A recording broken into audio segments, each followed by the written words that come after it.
Right. Good morning, folks, and welcome to Let's Crack Management Exams in English with Unacademy. Unacademy is India's largest learning platform, and yeah. So let's start with a brief introduction about myself. My name is Achyut Gupta, and I am a 2018 graduate of XLRI. During my time at Excel, I won more than eight national level case study competitions. I am currently working in an HR strategy designing role with a startup. My verbal scores were as follows. In CAT, I scored a 99.8 percentile in the verbal section. In XAT, I scored 99 percentile in the verbal section. And in GMAT, I had a raw score of 42, which roughly translated to a 99 percentile score worldwide for the people who had taken the test for that year. I have prior experience teaching with an NGO in orphanages where I primarily taught English, and I'm currently a verbal faculty with an academy. And I also focus on other aspects of B school admission, such as GDPI, and any other queries you might have about various B schools or choosing B schools or any other aspects of the admission. Right. So, what do you get with Unacademy? See, Unacademy has a lot of daily live classes for you, right? I mean, uh, we have like numerous live sessions that are going on a daily basis where you can, have discussions with instructors. You can learn different things. You can have doubts. You can answer polls, and we also have numerous tests and live tests and quizzes that are present on our platform. And of course our course is structured in the best possible ways so that your preparation for CAT is in the best possible shape. And once you get a subscription for an academy, you will get unlimited access to pretty much everything that we have on our platform. We also have numerous educators with us, and some of them who are quite famous and quite experienced, such as Ravi sir, Praveen sir, Shabana ma'am, and Abhilasha ma'am. They have been teaching for almost more than a decade or two by now, and they're quite well known. So you can pick and choose which instructor you'd like to be taught by, depending upon whose teaching style suits you best, right? Um, we also have numerous batches on an academy, so you can join a batch according to what suits you best, according to what is your sorry, according to what is your study schedule like, according to what is your speed. So you can join any batch that suits you best, and every day we have numerous batches that are starting as well, right? So what is the Unacademy subscription advantage, right? First is the fact that you can study according to what schedule suits you best, right? You might be a working professional, or you might be a student in the last year of graduation. So of course you have different things that require your time, such as your work or your college projects or assignments. So with Unacademy, you can learn, you can, like, let's say you get some free time in the afternoon or in the midnight or early morning. So whenever, whatever suits you best, you can study according best to that. And you can learn anytime and anywhere, because that's the beauty of the Unacademy app, that you can just open the app and just start viewing videos, or start learning from it anytime that best suits your schedule. And of course, we don't have a language barrier. Currently, we have around 15 languages, including numerous Indian languages, in which the content is being delivered. And slowly, in fact, the language coverage is being expanded, and more languages are being added. So you can learn in any language that suits you best. Then of course you have interaction with the educators in the whenever you have the live classes on the Unacademy app. You can ask doubts from your educator. You can raise points. You can put forth your point of view, and of course you can answer the live polls that will be conducted by the educators, where you can try to guess what you think is the answer for a particular question, or you can see where you stand with respect to the other people giving the poll at that point on the leaderboard. And also, once you get an academy subscription, the best part is that you can reach out to any educator on the Unacademy platform. You can get your doubts clarified. You can reach out to them with any question that you might have. and there's unlimited access to pretty much any educator out there, right? Then, of course, as I mentioned, we have live tests and quizzes for anyone who's preparing seriously for an exam. This is a very important aspect to cover, because it's only when you write take numerous tests, take numerous quizzes, that you get the actual feel of the exam and that you can actually get ready for the real thing. And we have numerous tests available on the Unacademy subscription platform, along with a very detailed report and analysis of the test that you will take. So our test reports will break it down for you in terms of how much time you're taking per question, how many sections you have attempted, how many questions you have attempted, what sections would be your strengths, what would be your weakness. So you have a detailed report that gives you insight about where you stand with respect to other competitors and what you need to improve on, or what are your focus on for improving. And that is something that is very valuable, especially for someone who has someone. And as I can tell this from my experience, that being able to analyze your test performance is a very crucial aspect about performing well in the real exam, right? And then of course you have you'll get unlimited access to all our PDFs and learning materials. Whatever material has been uploaded on the platform, you'll get unrestricted access to it with an Unacademy subscription. So how can you get an Unacademy subscription? Well, you can purchase it, and we have various plans available, such as 1 month, 3 months, 6 months, 12 months, and 24 months. But as you can see, the 12 months and the 24 months is the most cost effective plan, and it works, and they work out to be very cheap, just about over 1000. So the 12 months plan works to roughly 1300 rupees per month, while the 24 months plan roughly translates to just 780 rupees per month. And I'm sure many of us would have spent more money than this on our monthly outings, or on just ordering two pizzas for a Friday night dinner. And also you can get discount on Unacademy subscription. How? You can use my code that is given at the bottom of the screen, ACHYUT. That will give you flat 10% off on any Unacademy subscription that you plan to buy. You can even share it with your friends and family members, people who might be planning to buy other who might be aiming at other exams such as NEET, UGC, or JEE. Any of them can use my code Achyut to get 10% off. It is applicable to anyone who wishes to buy an Academy subscription. So please use my code Achyut at the bottom of the screen. Right now, let's quickly jump to the continuation. As I mentioned in the last two videos, the verbal section in management exams is a very important aspect. In CAT, it accounts for about 102 marks out of total 300 marks, and there are 34 questions. While in XAT, it accounts for 26 marks out of a total 75 marks, and it accounts for 26 questions. And IFT, it accounts for 105 marks out of total 300 marks, and it has 35 questions. And in each in all the exams for the entire verbal section, RC passages typically account for about 2/3 of the total marks in the total questions in the verbal section, and the remaining 1/3 is typically dedicated to other verbal ability measuring questions that we'll be touching upon today. So as I mentioned yesterday, I was going through the RC passages that came in last year's CAT paper. So there is so before moving on to the other verbal ability questions from the CAT paper, I just wanted to touch upon two RC passages that I felt were really worth checking out, because there are totally about 10 passages and we have covered about 5, and today is the sixth one. But I just thought this one was a last example that we should go through before moving on to the other aspects of verbal ability, right? So let's look at this particular RC passage. What does it talk about? As I've already mentioned, first quickly go through the first paragraph to get an idea of what the passage is going to be about, right? So let's see. It says, the magic of squatter cities is that they're improved steadily and gradually by the residents. To a planner's eye, these cities look chaotic. I trained as a biologist, and to my eye, they look organic. Squatter cities are also unexpectedly green.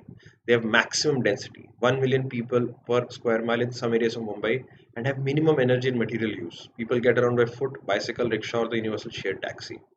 So as you can see, basically, this passage seems to be talking about something that is called a squatter city, and there's a discussion point that they are very green, and they have these cities are green, unexpectedly green, and they have very high density to the point of almost 1 million people per square mile in some areas of Mumbai, as an example. And they use very less energy and material, which is in tandem with what they have mentioned about them being green, and of course the kind of travel that is used by the people in these cities. So basically, if you can, the gist we've gotten is we're talking about urban phenomena called squatter cities. So we have a rough idea of what it is about.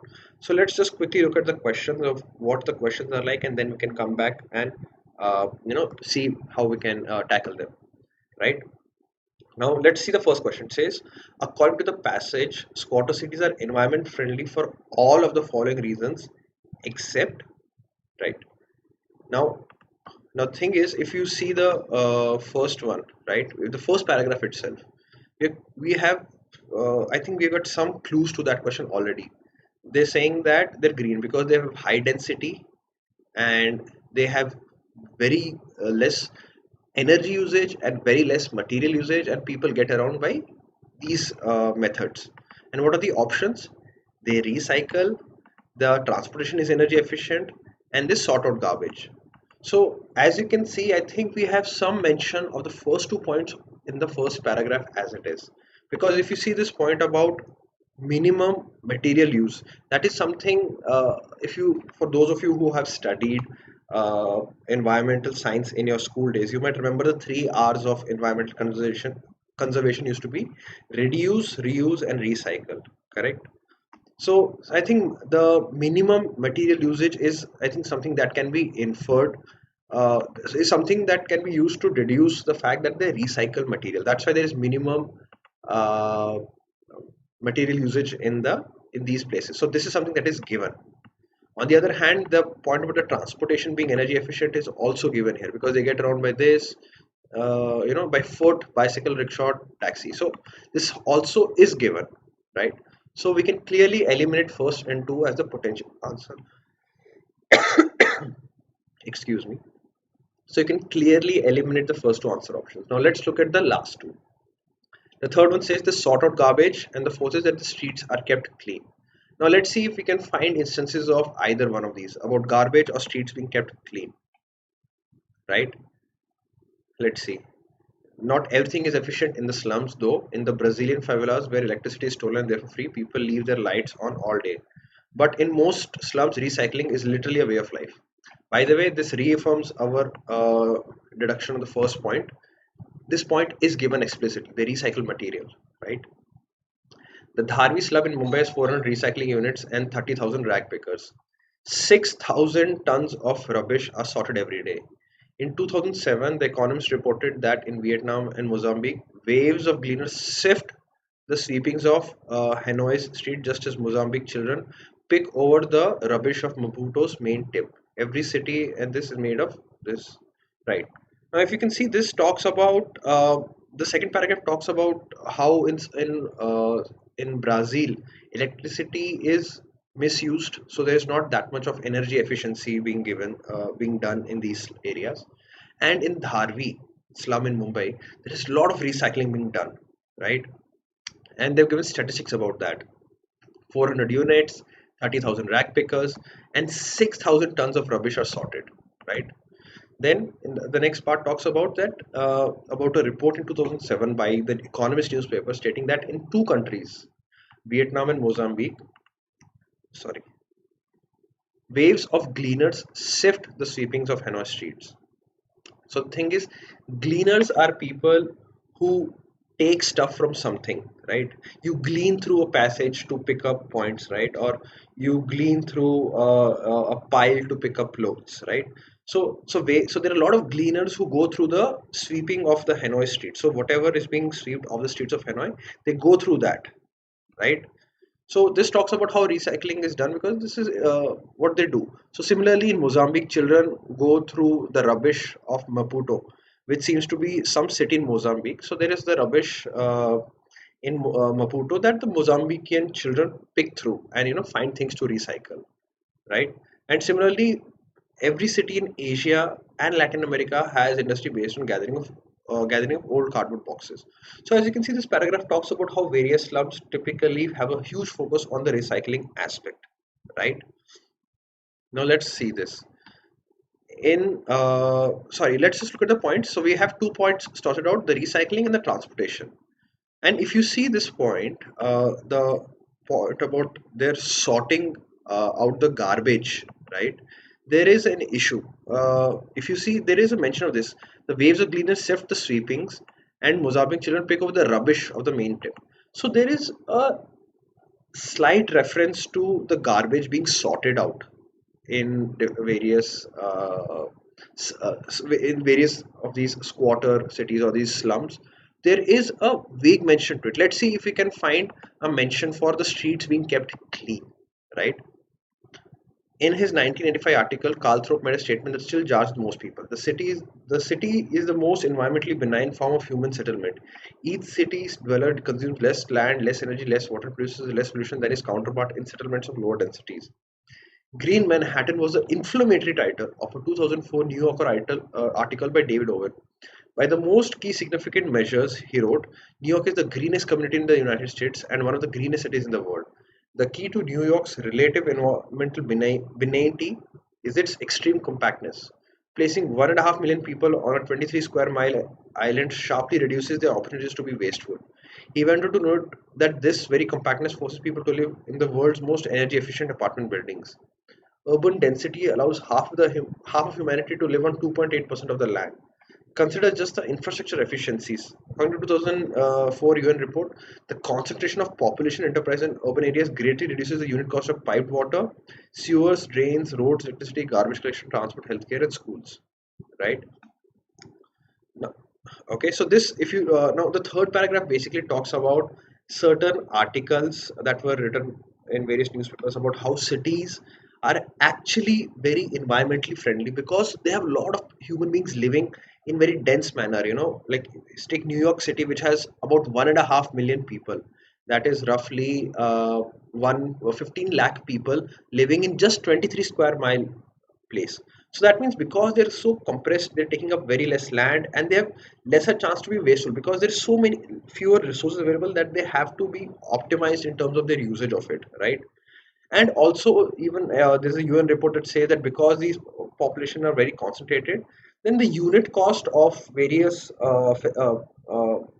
infrastructure facilities like water, sewers, and drains comes down drastically for these people, right? So it's just uh, reiterating, it is just adding on some additional information about how the cities are green and how various people have claimed them to be green, right? Then the fourth paragraph says the nationally subsidized city of Manaus in northern Brazil answers the question of how to stop deforestation. Give people decent jobs. Then they can afford houses and gain security. 100,000 people who would otherwise be deforesting the jungle around Manaus are now prospering in town, making things such as mobile phones and televisions. Of course, fast growing cities are far from an unmitigated good. They concentrate crime, pollution, disease, and injustice, justice, business, innovation, education, and entertainment. But if they are overall a net good for those who move there, it is because cities offer more than just jobs. They are transformative. In the slums, as well as the office towers and leafy suburbs, the progress is from hick to metropolitan to cosmopolitan. So as you can see, it gives an example of a city in Brazil called Manaus, where they have people settled there who were given jobs, and these people were originally involved in deforestation of the jungle around Manaus, and they used to sell the wood that they used to cut. But by giving them jobs where they are making things like mobile phones and television, Brazil has saved the forest. They've prevented deforestation. So this is another example of how cities are green. By having people come to cities and focus on different jobs, you prevent them from focusing on their deforestation activities, which would otherwise be very harmful for the environment, right? So this is an example of how cities are contributing to being saving the environment and being environment friendly, right? Then, of course, as a conclusion, the last paragraph says it talks about the other side, right? That while the cities are not just completely good, they also have some of their flaws, such as they have crime, they have pollution, disease, injustice, and all that. But they're saying that that if the net effect of the city is good, then it is that is because the cities offer more than just jobs to people. They offer uh, they give a chance for people to transform.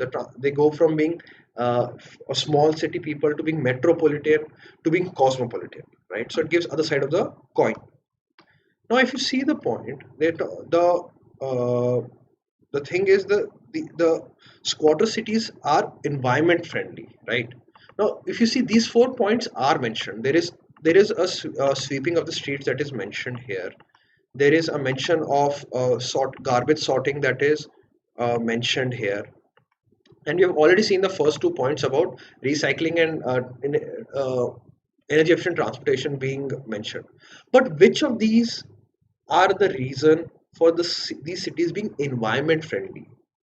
So, does recycling material make the city environment friendly? Yes, it does. Because obviously, when you recycle material, the cities become environment friendly. Second, if the transportation is energy efficient, does that make the city environment friendly? Of course, it does. They're using lesser energy, they're using lesser resources for transportation, there's lesser pollution. So, yes, that is a reason.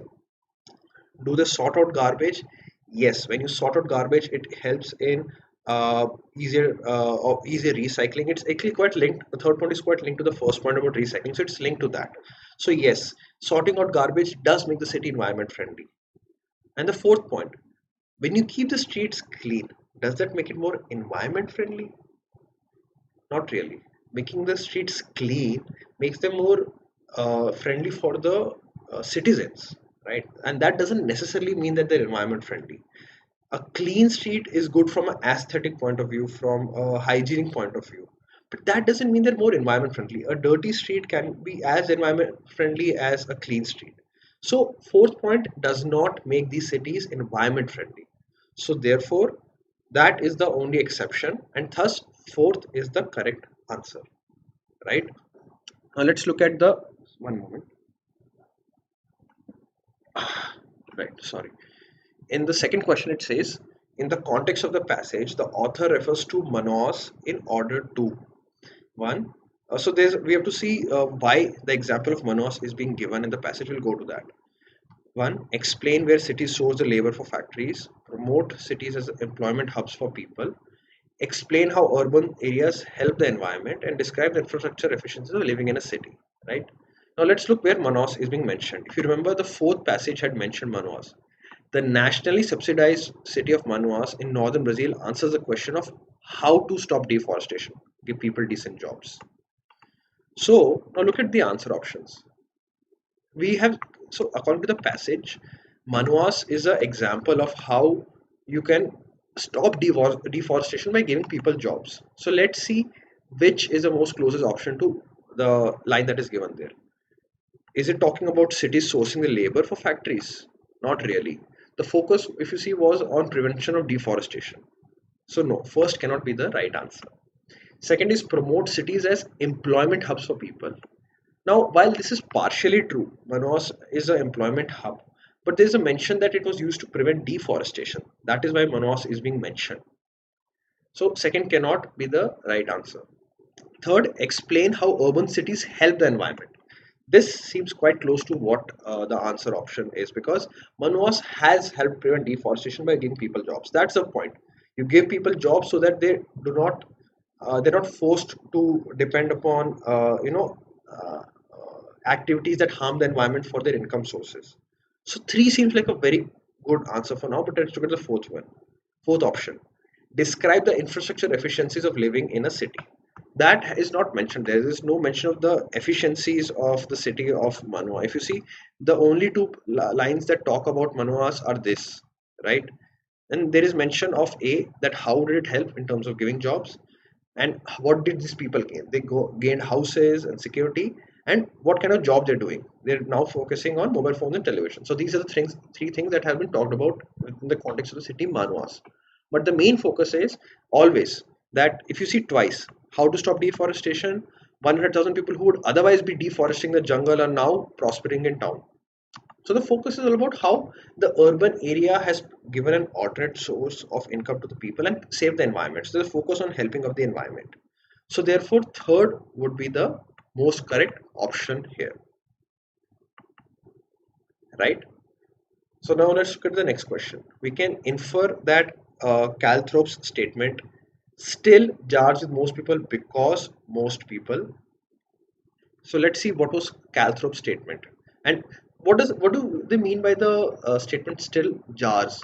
Something that really bothers people. Let's see the context. I think that will give you more understanding. In his 1985 article, Calthrop made a statement that still jars with most people. So the thing is, despite the article being written in 85, Calthrop made a statement. Calthrop seems to be an author, and he made a statement that still bothers people, that still upsets people, that still, uh, makes people feel annoyed or upset. It really bothers them. So, what is the statement? That the city is the most environmentally benign form of human settlement, and each city dweller consumes less land, energy, water, and produces less pollution than its counterpart in settlements of lower densities. Right now, the thing is, why? Let's see the answer options to get an understanding of why the people would be upset with this particular statement. So the thing is, the people who do not agree with this statement would be because the people believe in what? They do not regard cities as good places to live in. They consider cities to be crowded and polluted. They regard cities as place of disease and crime, and they do not consider cities to be eco-friendly places. Now, let's look at see what was Calthrop's statement. His entire point was that cities are environmentally benign form of human settlement, right? So his if Calthrop's statement was that cities are environmentally friendly places for people to live, and people don't like that statement or they disagree with the statement, it would be because they would believe the opposite of that, right? And what is the opposite of his statement? His statement is that cities are environment friendly, and they would believe that cities are not eco-friendly.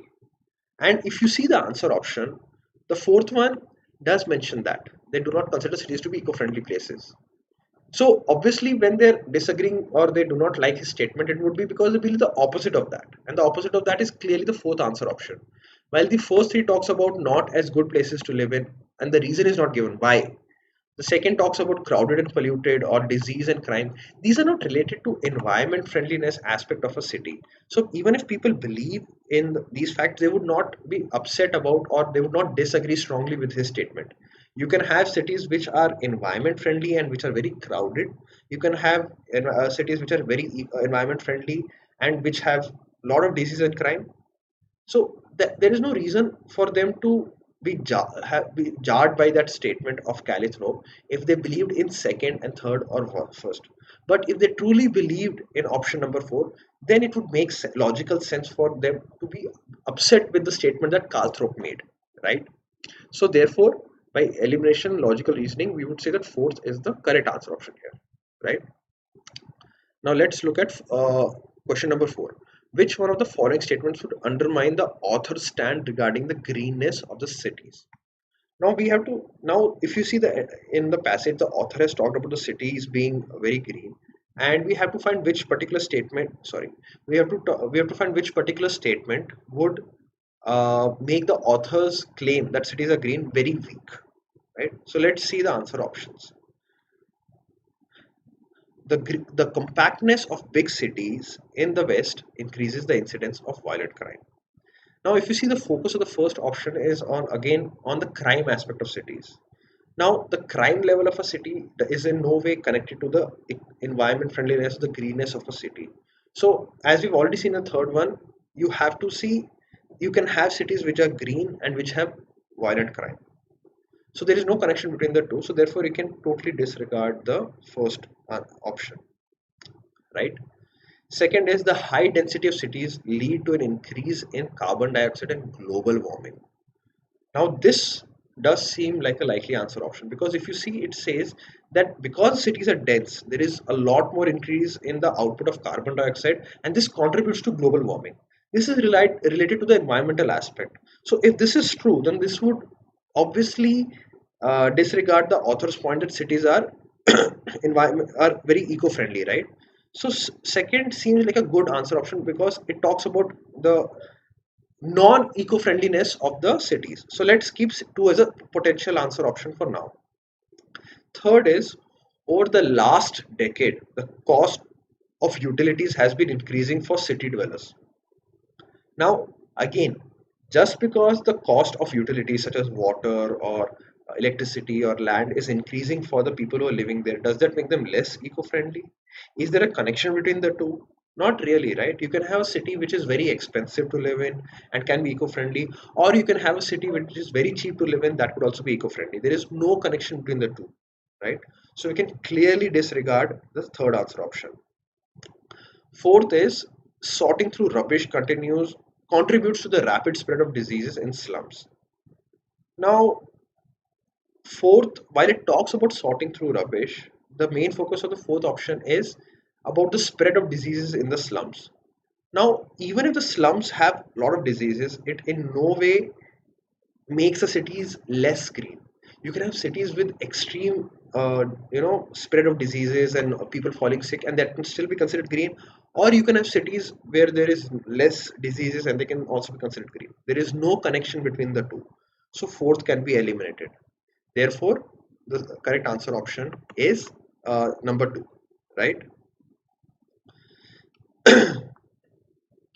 From the passage, it can be inferred that cities are good places to live in for all of the following reasons except that they. So basically, we have gotten reasons why cities are good places to live in the passage, right? So what is the one reason that they're not good places to live in, right? What is not the reason why they're good places to live in? So we have to see that.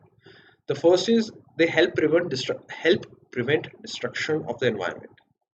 Two, have suburban areas as well as office areas.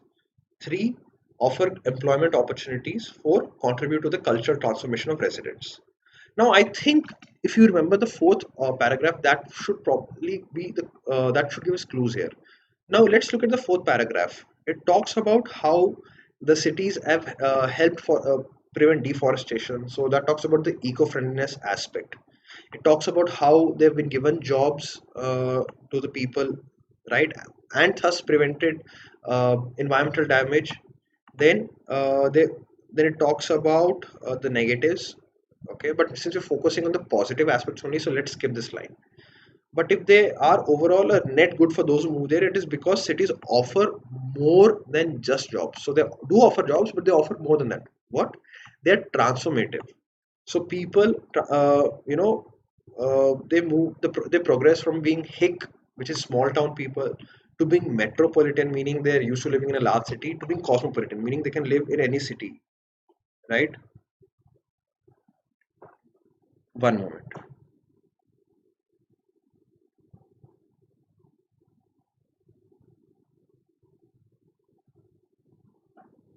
right? So if you see that uh, the first option, which talks about prevention of destruction of environment, is explicitly mentioned in the last paragraph, right? So first seems to be something that has already been given as a benefit of uh, these cities is a good place to live. So one cannot be the answer option. Second, the fact that they have suburban areas as well as office area, does that make them good places to live? It's just a matter of planning, right? And this has not been explicitly mentioned in the paragraph. So two might be the potential answer for now, but let's look at the other answer options. Third is they offer employment opportunities. Now, if you see the last paragraph, yes, there is a mention. They do offer employment opportunities, and in fact, the fact that they offer more than just jobs. So yes, there is an explicit mention of them offering employment opportunities, which is very good for these people. Fourth, the contribution to the cultural transformation of residents. This is also mentioned. This is a good thing. They're transformative. The people become from hick to metropolitan to cosmopolitan. So they evolve. They transform. They grow in terms of their thinking, in terms of their outlook, in terms of their personality. So fourth is also an answer option that has been given. So and this is also a good reason because cultural transformation of residents is a good thing. The fact that there are employment opportunities in cities makes them a good thing. The fact that they prevent destruction of the environment is a good thing. So, but the fact do they have suburban areas as well as office areas, does that make them a good place to live? What if they had only suburban areas? Would they make them any less better to live? No, right? So two does not make logical sense. And also, so therefore you can eliminate one, three, and four. And also by reasoning, you can say that two is the correct answer option, right? Now, as I already mentioned, RC passages typically account for two-thirds of the verbal section in any management exam. So what does the other one-third of the paper consist of? It consists of sentence rearrangement, it consists of finding errors, it consists of verbal ability based questions. So let's look at, since we've already seen 6 RC passages from the 2019 paper out of the total 10 that came across various slots, I thought let's focus a bit on the other aspect of the verbal section, which is the verbal ability section, the one-third aspect.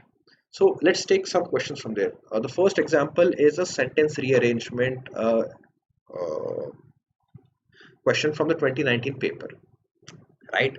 Now you have four sentences that have been given here. First is people with dyslexia have difficulty with print reading, and people with autism disorder have difficulty with mind reading. An example of cognitive instinct is mind reading. Our capacity to think of ourselves and others as having beliefs, desires, thoughts, and feelings. Mind reading looks increasingly like literacy, a skill we know for sure is not in our genes since scripts have been around for only 5,000 to 6,000 years. Print reading, like mind reading, varies across cultures, depends heavily on certain parts of the brain, and is subject to developmental disorders. Now, if you see that we have essentially four paragraphs which talks about things like mind reading, dyslexia, and print reading literacy cultures. Now we have to arrange these four sentences into a coherent paragraph. Now, how do we do that? Now, the first way to go about this would be to find blocks of two sentences which would be best suited to fall together, right? So let's see the first one. The first sentence says people with dyslexia have difficulty with print reading, and people with autism spectrum disorder have difficulty with mind reading, right? So if you see, the first passage talks about what is dyslexia in terms of that, what do they face difficulty with. It talks about print reading, and then it mentioned that people on autism spectrum disorder have difficulty with mind reading. It does not give an introduction of what is mind reading, right? So that clearly means that it should follow after a particular after a couple of sentences where mind reading has already been mentioned, right? Because this sentence alludes to a certain uh, what would you call it, concept, a particular terminology without defining it. So that would mean that's because that terminology or or concept has been explained in a previous sentence. So first, the first sorry. So the first option cannot be at the start of the passage. It has to be somewhere in the one of the later positions, because we have to it has to follow sentences where mind reading has been talked about, right? As you can see, there is a third sentence which talks about mind reading, right? And we have so one should always come after three, because it talks about mind reading. Sorry, even second talks about mind reading. An example of a lost cognitive instinct is mind reading, our capacity to think of ourselves and others as having beliefs, desires, thoughts, and feelings. So as you can see, two is the second option is where uh, mind reading has been defined. What is mind reading? Our capacity to think of ourselves and others as having beliefs, desires, and thoughts. So therefore it would mean that options 1 and 3, which talk about mind reading without giving definition, would have to come after 2, because a paragraph cannot, if a paragraph is talking about a certain concept, it would first define what the concept is, and then it would talk about it in relation to other things, right? So second has to come before 1 and 3, because second option is the one where it talks about what is mind reading, while 1 and 3 just use the term mind reading without defining it. So, and by the way, so we can see that even 4 has mind reading. So that means 2 has to come before 1, 3, and 4, because all of these have mention of mind reading, but only 2 defines what is mind reading. So therefore, we can clearly say with some certainty that 2 is the first sentence of the paragraph. That's where it starts from. So now that we have that clarity of what is the starting part of the paragraph, I'll color this in yellow. So this is the starting part of the paragraph, right? Sorry.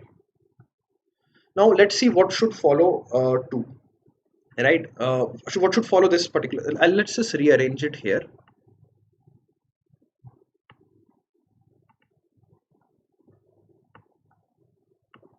right?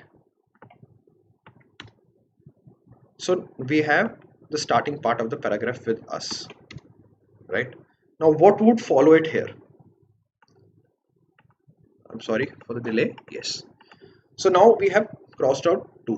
So we can remove it from here.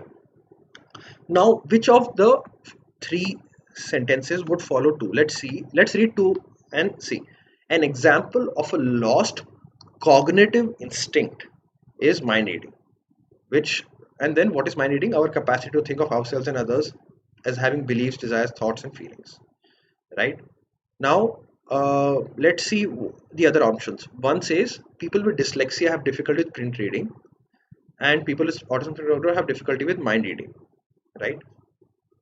Third talks about the mind reading looks increasingly like literacy, a skill we know for sure is not in our genes since scripts have been around for 5,006 years.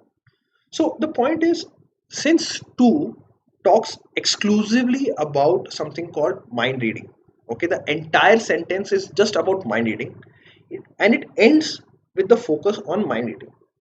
So therefore, the next sentence that follows it should also start with the focus on mind reading. Correct. Now, which of the 3 options starts with a which of the 3 options left starts with a focus on mind reading? If you see the first option, it says the first part of the sentence focus on people with dyslexia. The second part focuses on mind reading. In third, the first part of the sentence starts with focus on mind reading. And in fourth, the first part of the sentence starts with print reading. So therefore, only 3 can come after the sentence because it continues the focus point of this particular sentence, right? So if you read it like this, an example of a lost cognitive instinct is mind reading, our capacity to think of ourselves and others as having beliefs, desires, thoughts, and feelings. Mind reading looks increasingly like literacy, a skill we know for sure is not in our genes since scripts have been around only for 5,000 to 6,000 years, right? Now, what does now we have to see what sentence would follow statement number 3. So what does statement number 3 talk about? It starts with talking about mind reading, then compares it with literacy. Literacy is basically being able to read books, being able to read the written word, right? So it focuses on literacy and talks about it and talks about how long scripts have been there for 5,000 to 6,000 years. Now let's again look at the remaining answer option. First, this option begins with focusing on dyslexia. For those of you who don't know, it talks about dyslexia is basically difficulty with print reading, right? So there is a focus on dyslexia, which is a disorder that people have where they have difficulty to read written stuff. Now this might seem like a good follow-up option to uh, third one because the last part of this sentence also talks about the written word, the scripts, literacy. But let's look at option number 4. Option number explicitly starts with print reading, right? It explicitly says print reading, like mind reading, varies across cultures and depends heavily on certain parts of the brain and is subject to developmental disorders, right? Now, if you see, first starts with dyslexia, which is actually a disorder, right? Because it's difficult with print reading, right? And it talks about people with autism disorder. So dyslexia is also seems to be some sort of disorder. So therefore, it makes more sense that one would come after option number 4 because option number 4 ends with a focus on developmental disorders, and one starts with focus on dyslexia, which is a disorder, and then also talks about autism spectrum disorder. So what we can clearly say is that one will come after 4 and 4 will come after 3 because as we've already mentioned, if you the first part of 4 which talks about print reading is where the third sentence ends. So now let's look at the paragraph and see if it flows together. An example of lost cognitive instinct is mind reading, our capacity to think of ourselves and others as having beliefs, desires, thoughts and feelings. Then, mind reading looks increasingly like literacy, a skill we know for sure is not in our genes since scripts have been around for only 5,000 to 6,000 years. So it clearly flows together, right?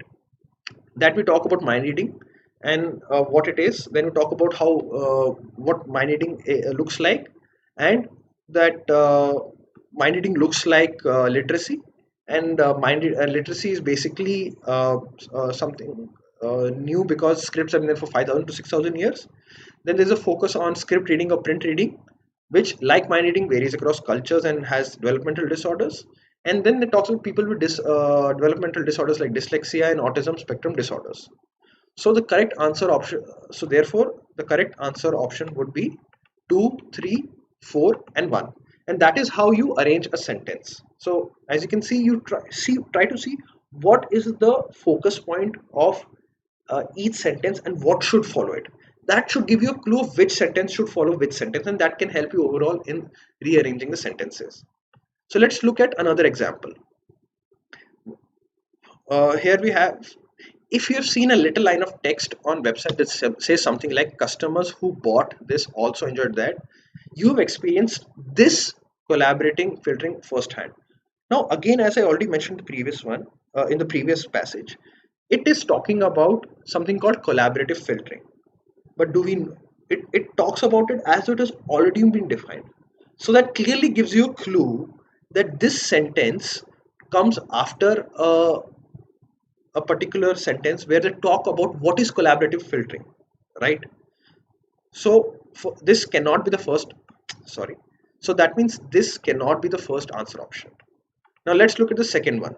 The problem with these algorithms is that they don't take into account a host of nuances and circumstances that may interfere with accuracy.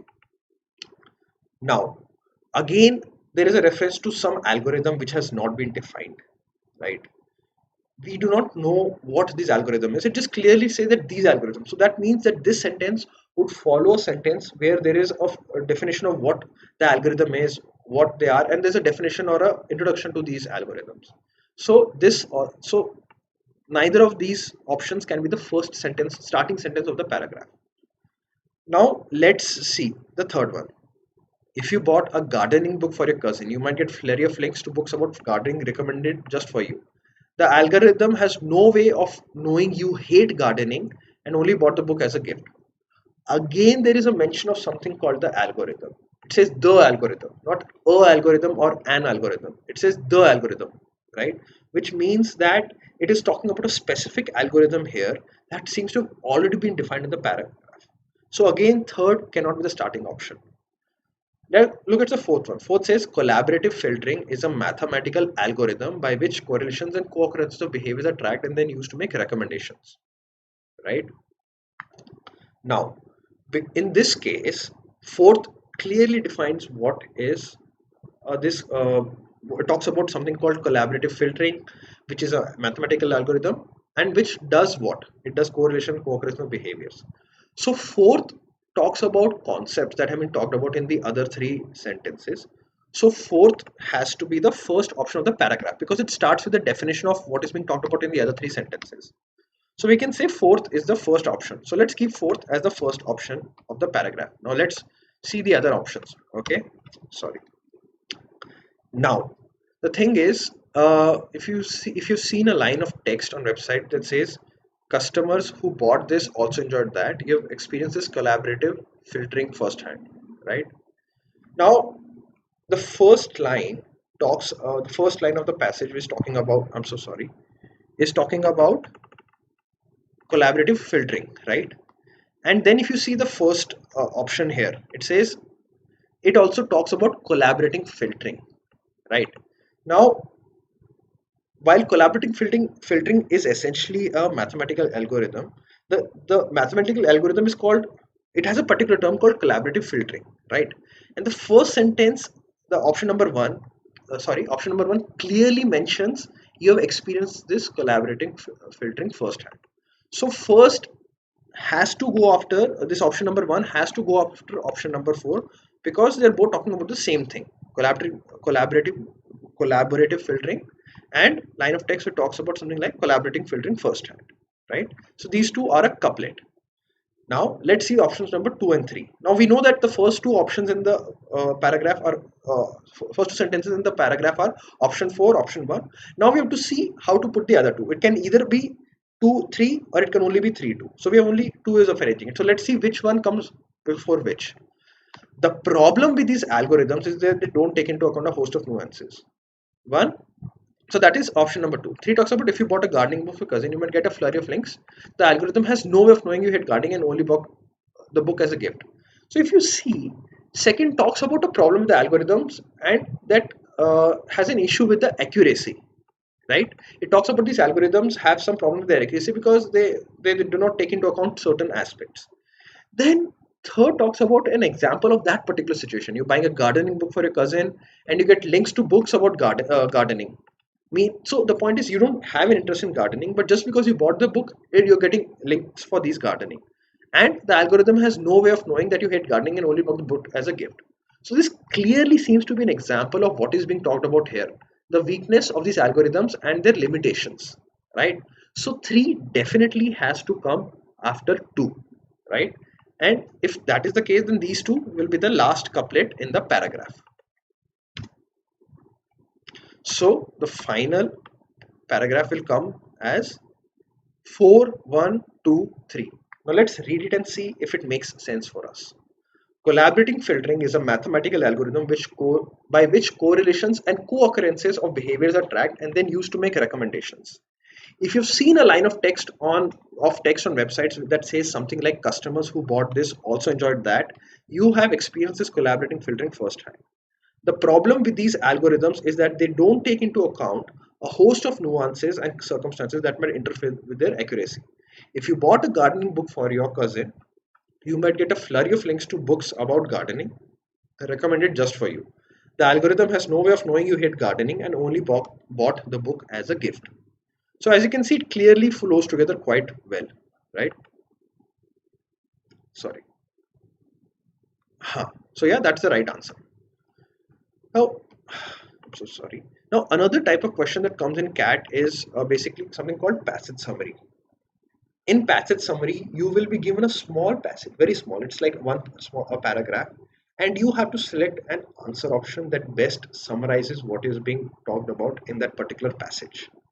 So this kind of questions can also be asked as part of the RC, but many times in RCs you'll be given choose which of the options would be the best, would be the most apt title for the RC passage. But many times this also comes as a standalone question where you're given a small separate paragraph and you're just asked to summarize it, right? So let's look at how you would address these kind of questions. So I'm taking again an example from the CAT 2019 paper, right? Vance Packard's The Hidden Persuaders alerted the public to the psychoanalytical techniques used by the advertising agencies. Its premise was that advertising agencies were using depth interviews to identify hidden consumer motivations, which were then used to entice consumers to buy goods. Critics and reporters often wrongly assumed that Packard was writing mainly about subliminal advertising. Packard never mentioned the word subliminal, however, and devoted very little space to discussions of sub-threshold effects. Instead, his views largely aligned with the notion that individuals do not always have access to their conscious thoughts and can be persuaded by supraliminal messages without their knowledge, right? So basically, there's a talk about Vance Packard, who has seems to be the producer of something called the Hidden Persuaders. Now, we don't know. Now, it could either mean that the Hidden Persuaders is a movie or it's a book. But based on the context of what the passage says, it makes more sense to assume that it is a book written by Vance Packard called The Hidden Persuaders. What did the book do? It told the public about the techniques used by the advertising agency, right? And its main premise was that advertising agencies were using interviews and identifying the hidden customer motivations which were used to entice consumers to buy goods. So basically, agencies are interviewing consumers to see what are their hidden motivations between buying different things and then using those hidden motivations to convince them to buy goods, right? That was the main premise. Critics and reporters made wrong assumptions about Packard, that Packard was writing about something called subliminal advertising. But actually, Packard never mentioned the word subliminal, and he devoted very little space to discussions about of subthreshold effects.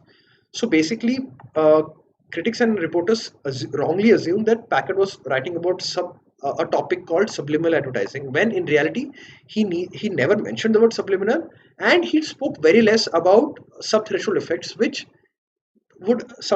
seems to be something that is related to subliminal advertising. That is why there is a focus on the fact that he had very little space in his book in discussing this particular subthreshold effects. So it makes sense that it is something related to subliminal advertising, because this line is focusing on that he never mentioned subliminal, and there's very little space to discuss this particular topic, right? Instead, his views largely aligned with the notion that individuals do not always have access to their conscious thoughts and can be persuaded by supraliminal messages without their knowledge. So it basically, and then it says that his views were largely that most people do not have access, do not always have access to what they're thinking, and they can be persuaded by certain messages without them realizing it.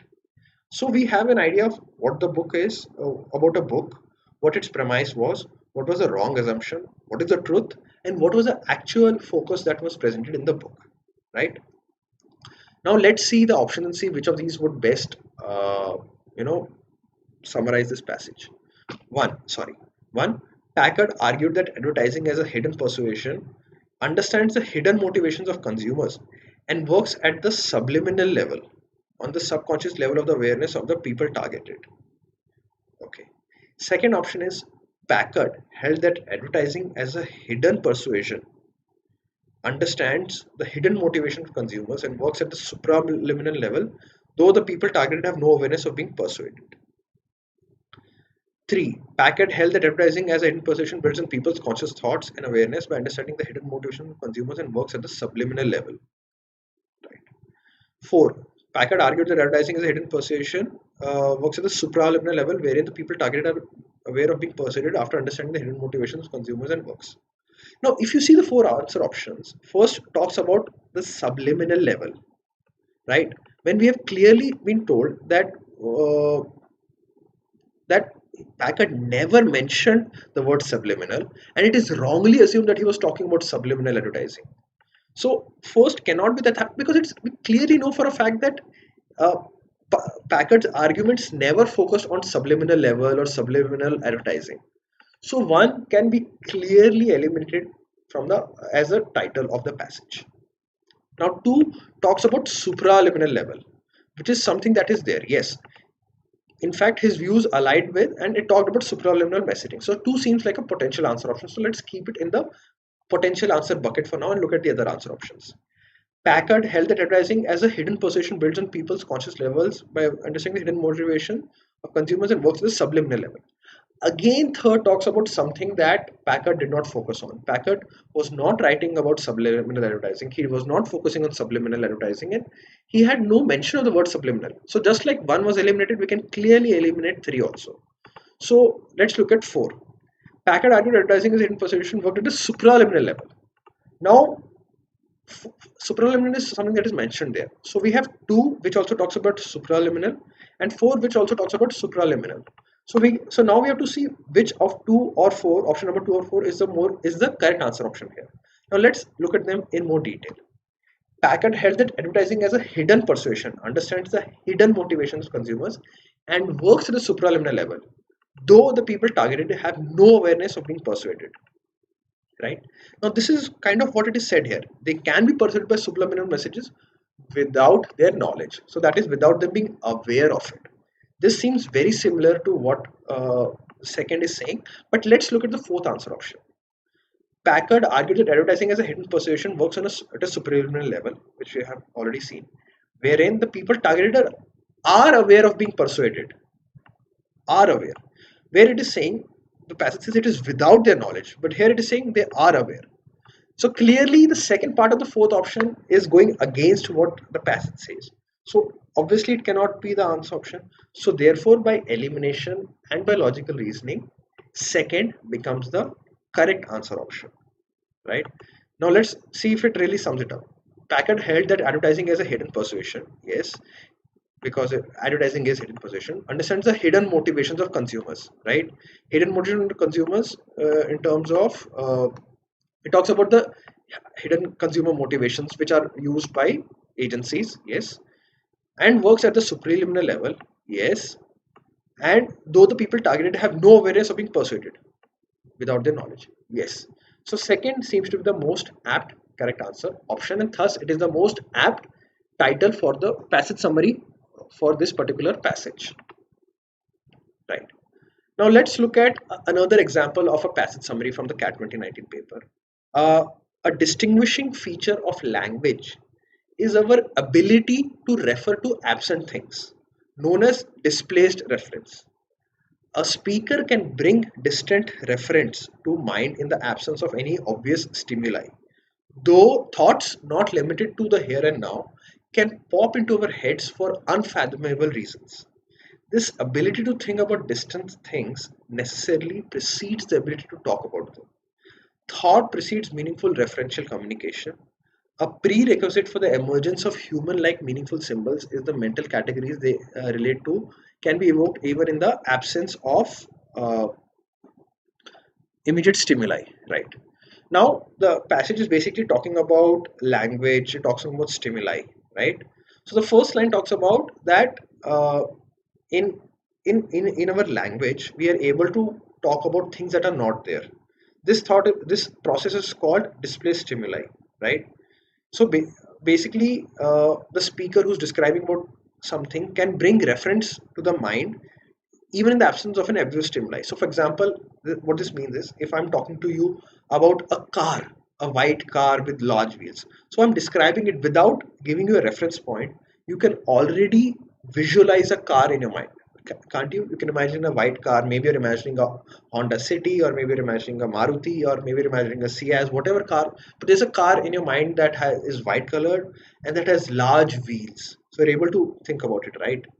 So that is what it's saying. A speaker can bring distant reference to the mind in absence of any obvious stimuli. Thoughts, not limited to the here and now, can pop into our heads for unfathomable reasons. So, for example, sometimes now while we're focusing on this particular this summary passage, I'm sure some of you might have thoughts that are not related to this discussion. You might be thinking about, say, breakfast. You might be thinking about your job. You might be thinking about something else that is not present in the moment. It can be something that is going to happen, that has happened, or might not happen, but it has come into your head for no reason, for a reason that we don't know, right? And the ability to think about distant things necessarily precedes the ability to talk about them. So basically, the ability to think about things that are not here, the ability to think about things that may or may not happen, those random thoughts about things that are not focusing on the things in the present, that ability to think always comes before the ability to talk about them, right? Thought precedes meaningful referential communication. So it's basically summarization of the previous example. You need to be able to think uh, before you're able to make good communication, right?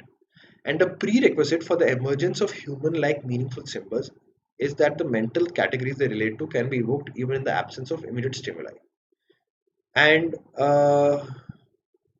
basically, it's saying that a prerequisite for uh, symbols that are human-like is that mental categories that they relate to can be evoked even in the absence of immediate stimuli. So basically, what it means is that the emergence of human-like symbols uh, in your head should be that the categories that they relate to can be accessed. So, for example, if I want to talk to you about, uh, let's say about say Maruti car, right? So that comes into the category of cars.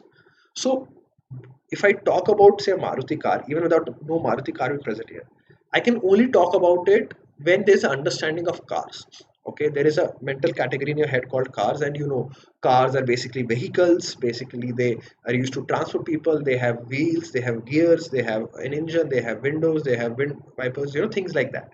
So have an understanding of the category of what that particular symbol is, and because you have an understanding of that category, that I can talk about a specific human, the meaningful symbol like a Maruti car or a Honda car, right? So only when you have understanding of that mental category, even without having a stimuli, can you talk about those human-like meaningful symbols, right? Now we have basic understanding of the passage. Let's look at what the answer options are, what the summary options are, and see if we can understand them. Thoughts precede all speech acts, and these thoughts pop up in our heads even in the absence of any stimuli, right?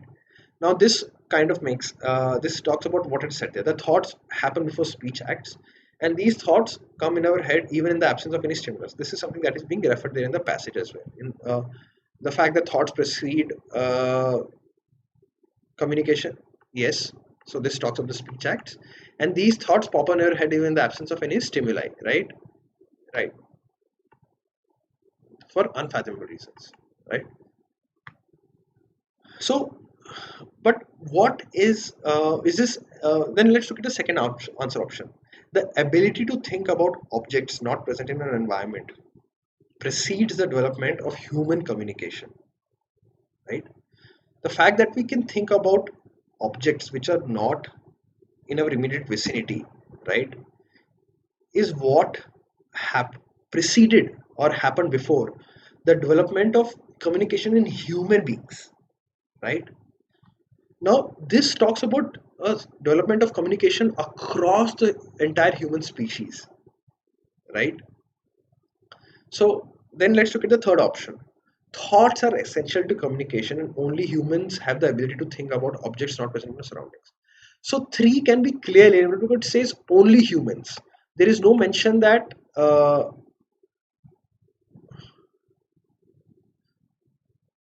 actually no, three cannot be eliminated, because if you see third, it talks about only humans have the ability, but it says that a distinguishing feature of language is ability to refer to absent things, meaning things that are not the surrounding, which is uh, now actually that now when you say distinguishing, it means a distinguishment feature means that it separates our language from others. Now it distinguishes from them, but distinguish doesn't necessarily mean it's the only one. You can have two distinguished two languages with distinguishing features out of 100 languages. Like let's say there are 100 species, and two species such as chimpanzees and humans have this distinguishing feature. So they have, because of this feature, these two stand out of 100 species, right? Distinguishing in no way specifies it is the only one, but third says that only humans have the ability. So third can be clearly eliminated because we have no clarity whether it is only humans who have this. While it is a distinguished feature for humans, it is by no means saying that it is a present only in humans. So third can be clearly eliminated, right? Displaced reference is particular to humans, and thoughts pop into our head for no reasons. Again, it talks about displaced reference being there only in human beings. It says particular to humans. Well, where it says it's a distinguished feature. So for the same reasons as the third one, we can eliminate option number 4 as well. Now let's look at option number 1 and 2 and see which of these would be more apt summary of the passage that we have been given here. One talks about how thoughts precedes speech acts, and then they pop into heads in the absence of environment. The second option talks about how we can think about objects not present in our environment, and this preceded the development of communication in human beings, human communication, right? So it talks about how the development happened for species as such, right? Now, if you see the passage, it starts with distinction of language is a able to reflect this, and then it ends with a prerequisite of the emergence of human-like meaningful symbols, right?